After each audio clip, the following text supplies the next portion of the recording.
And we're back. Welcome back to the In the Spotlight podcast. I'm your host, Samayar Khan. Today is Wednesday, August 5th, 2020, and episode 20 in self-isolation.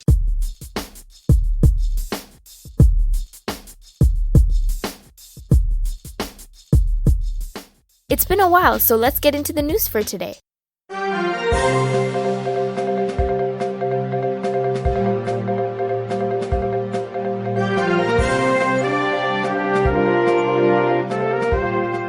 Let's do a COVID-19 recap of the day. Ontario has reported 86 new cases of COVID-19. There are a total of 117,792 COVID-19 cases in Canada, including 8,958 deaths and more than 102,000 recoveries. In world news, I just want to send out my thoughts and prayers to Lebanon after the devastating explosion that happened yesterday in Beirut. Lebanese Red Cross said that at least 100 people have died and more than 4,000 are injured following the explosion. Lebanon's interior minister says that the explosion was caused by detonation ammonium nitrate stored in a warehouse. The Lebanese government has also declared a state of emergency. In local news, a woman is suffering serious injuries after being shot in the downtown area this afternoon. Police were called at 2 p.m. in the Queen and Spadina area after a 26-year-old woman was located with gunshot wounds. No arrests have been made. Canada has signed a deal with Pfizer and Moderna for experimental COVID-19 vaccines. Canada will have access to vaccines if they're safe and effective. Anita Anand explains. These agreements with Moderna and Pfizer are indicative of our aggressive approach to secure access to vaccine candidates now. Any potential vaccine candidate will take time to develop, properly test, mass manufacture, and distribute. And all potential vaccines will require Health Canada regulatory approval prior to being used to safely vaccinate Canadians. And that was the news for today.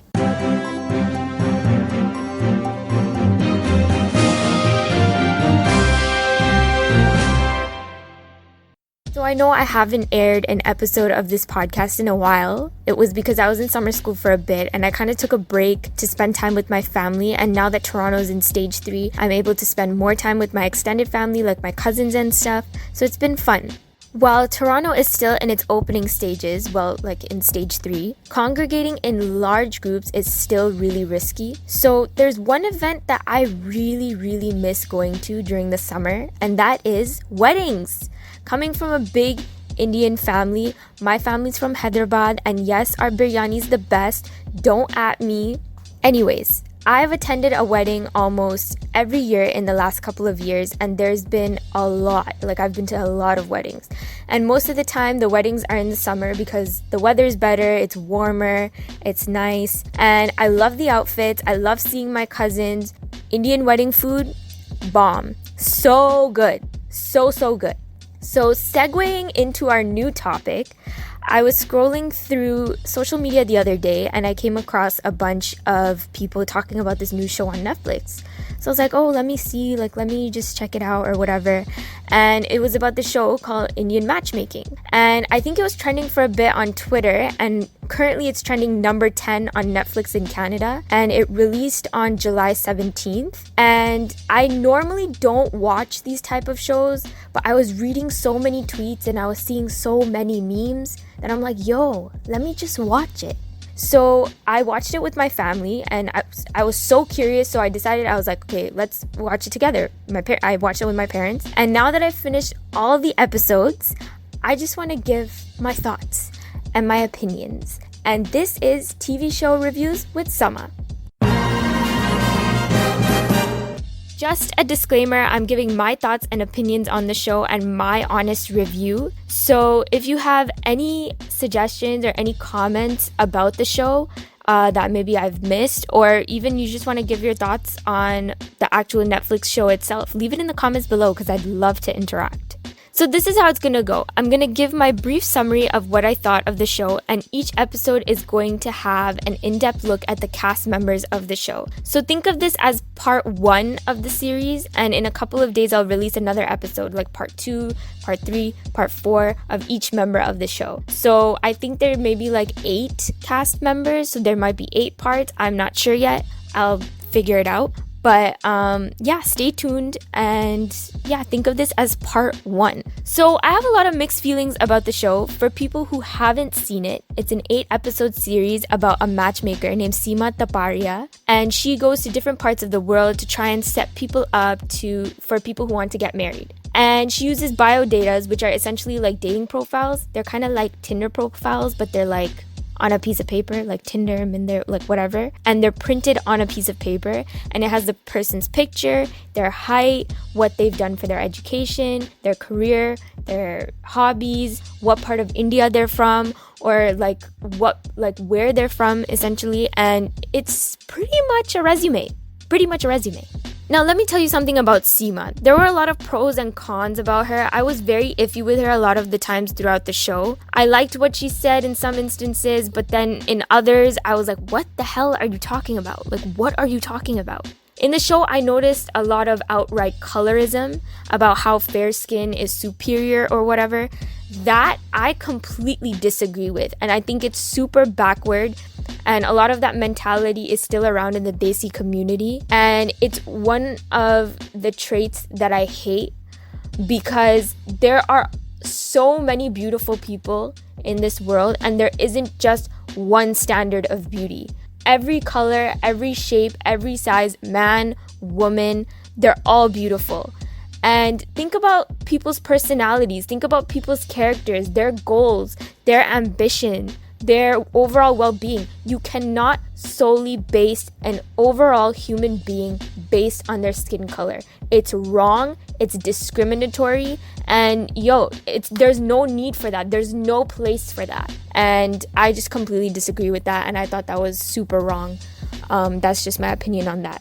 Second, a lot of the time Seema was telling a lot of the women to be flexible, to adjust, and compromise. But shouldn't that be from both parties? Shouldn't men also adjust? Shouldn't they also compromise? Like, there's give and take in a relationship. So I also didn't like the outward superficiality in the show. So let's proceed to Exhibit A. Roll the clip. They want tall, they want fair, they want from a good family. They want everything. In India, we have to see the caste, we have to see the height, we have to see the age. How about this? She's short. She's very nice, but she's short. This will not match. If the boy is 6 feet, they want at least 5'5". Okay. They're saying, I want slim, tall and beautiful, but with a good nature. How about this?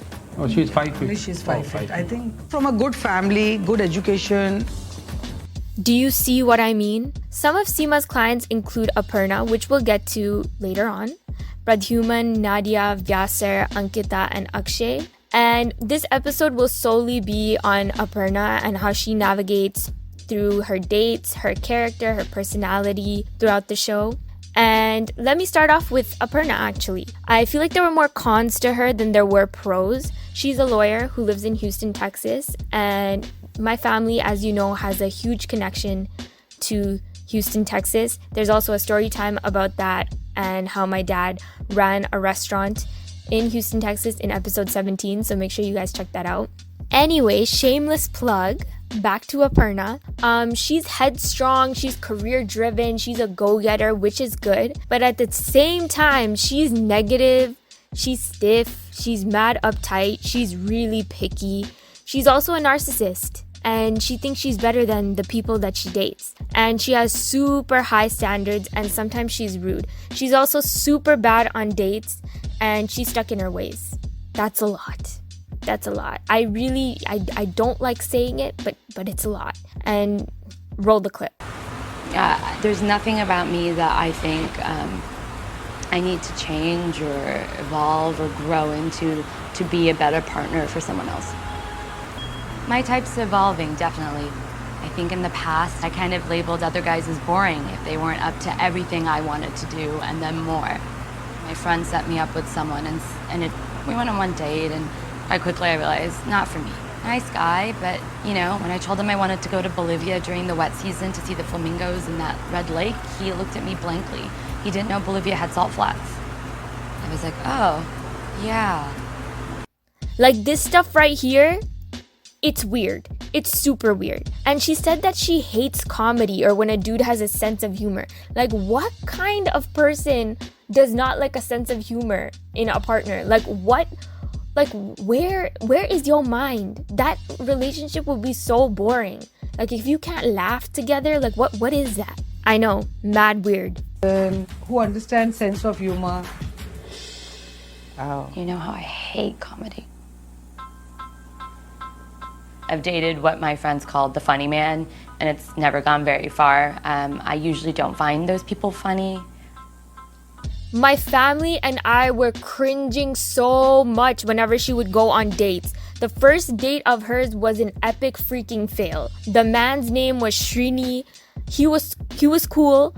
I think he came to the house and then he met Aparna's mom. Did anyone else think Aparna's mom was exactly like her? Like, she looks exactly like her and her personality is very similar. Now listen, Aparna's mom, she is scary, okay? She is scary. Her mom was not impressed with the first guy Aparna went on a date with, Srini. They first met at her house and they talked for a little bit and then they went axe throwing, which was a little weird for a first date, but whatever. And anyway, at the end, Aparna came to the conclusion that he was indecisive about his career, which is fine. But then the icing on the cake was the fact that Aparna's mother called him Srini the loser. And this is how the conversation went down. I don't have time in my life to invest in people that are not on the same page as me. Unfortunately, Srini is definitely not.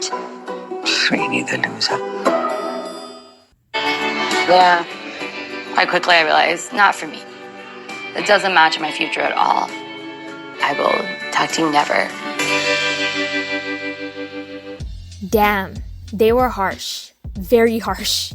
And Aparna and her mom were doing the most. They were doing the most, let's have a toast. Like, come on, okay? Like, sis, you're doing too much. You're doing way too much, sis. Like, you're doing too much. Aparna's second date was also a disaster. It was with a guy named Dilip, and I just feel like she was talking over him and he wasn't really able to get a word in. And on top of that, she was still being negative, but she was showing off at the same time. It's hard to explain. Just roll the clip. Maybe so what would be like a relaxing 10 days for you? What would you do for 10 days?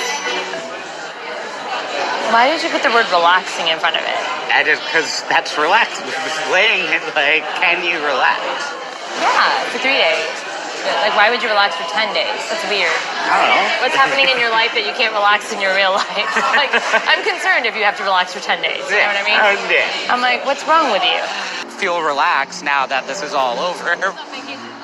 She didn't seem to know how to answer the question about relaxing. Anyways, as the show went on, Aparna went on another date.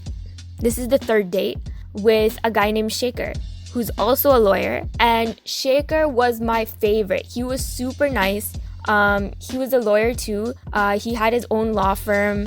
And Aparna really liked him as well. And if you watch the show, she never wanted lawyers in the first place. She never wanted to date a lawyer. She didn't want to be in the same profession. That was actually one of the things on her list, on her criteria. And if you watch the show, you know how picky she is. She's really picky. So she actually wanted to go on a second date with Shaker, but the thing is, he didn't want to. Shaker basically talked about how much he loved his job on the date, and then he asked Aparna if she liked being a lawyer, and then she said this. Kind of did some soul searching and made me realize I loved law, so I went to law school. I really like it? What's that? You like it? I love being a lawyer. Yeah, absolutely love I'm it. like, that's weird. Okay. Do you like being a lawyer? No, not particularly. Okay. What confused me even more was that in one episode she said this. I always knew I was going to go to law school. I decided when I was 7. So You want to be a lawyer? Yes. Dude, she is contradicting herself left, right, and center, okay? Like, this is ridiculous. And she has the weirdest thought process. She really didn't like the fact that Shaker was talking to the waiter, and and all that. It was just weird, okay? Just check it out. Check this out. He's very extroverted. So he does that thing that I hate with people. When men I'm on a date with start talking to other people. I'll tell you a little bit of, I'm actually like when they talk to the bartender and have a real conversation. And I'm like, focus. Okay. Not because I'm a narcissist, but because we are choosing to. I'm glad you caveated that. Glad I caveated that. But focus on me. We're spending time together. That person is not consequential to your life. He may have been nervous about meeting you. Yeah. And he may have been really trying to make a good impression. Why is she like this? Like, why? Why are you like this? After she said that she wanted to see him again, Shaker did not feel the same. Yeah, I don't honestly think we have too much in common other than the fact that we're both attorneys. I think she's very ambitious, has a lot going for her clearly, very educated. But I just think we're just fundamentally very different people. Shaker was being nice when in reality his mind just said one word. Run. Overall, Aparna's character was exhausting. Even Seema thought the same. When I think about Aparna, I get tired. Same sis. Me too. I got really tired. I got tired of Aparna. I was tired of seeing her everywhere.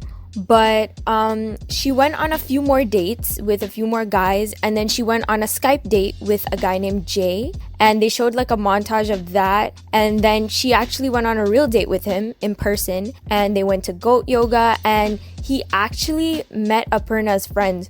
So Aparna is super picky, so if he met her friends, dude, that's in the bag. But I really don't know because that's how they ended it off. There wasn't much closure to it. That's one thing that I hated. I don't really think she ended up with anyone at the end. But yeah, that's pretty much it. And that brings us to the end of episode 20 of the In the Spotlight podcast. And it also brings us to the end of part 1 of my honest review of Indian Matchmaking Aparna edition. Stay tuned for part 2 in a couple of days, which will cover Pradhuman's journey on the show. And I'm Samayar Khan, and I'm signing off.